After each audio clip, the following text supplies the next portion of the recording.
Demand చేస్తా ఉన్నాను అధ్యక్ష. మందుల శామ్యూల్ గారు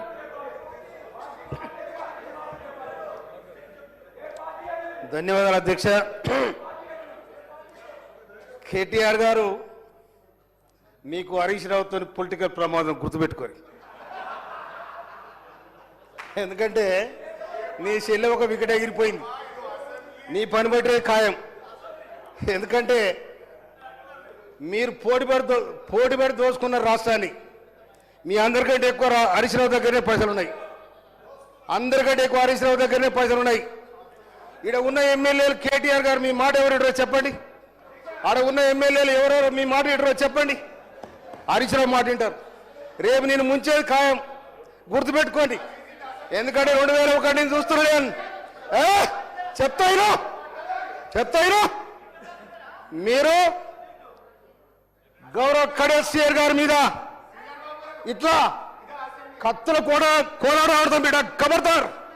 ఏమనుకుంటున్నావు? మా పరికత్తులు లేసేనుకో నీ గడికి ఏమైనా కడతామని చెప్తామని చెప్తున్నా.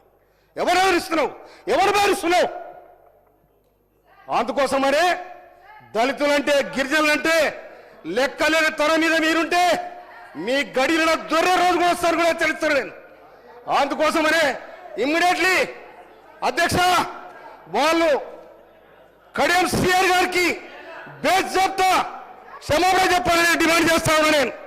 ఇవాళ ఇంకొక మాట, ఇవాళ కాళేశ్వరం కట్టినాడు అదే కేసీఆర్ గారు ఫడ్నవీస్ ముఖ్యమంత్రి గారిని జగన్ గా ఆనాడు ఆంధ్రప్రదేశ్ ముఖ్యమంత్రి జగన్ పిలిచాడు. ఆనాడు ఇరిగేషన్ మినిస్టర్ ఎవరు? హరీష్ రావు గారు. నీ పేర్లే ఊర్లే మీ పథకాల పంచాయతీ వచ్చి నిన్ను కూడా పిలవలే. అందుకోసం మీ కుటుంబాలలో వెళ్ళి ఉన్నాయి.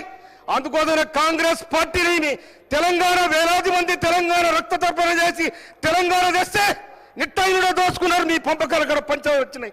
అందుకోసం ఆ పంచాయతీలు కాంగ్రెస్ మీద రుద్దాన్ని కూడా మీకు హెచ్చరిస్తా ఉన్నా నేను.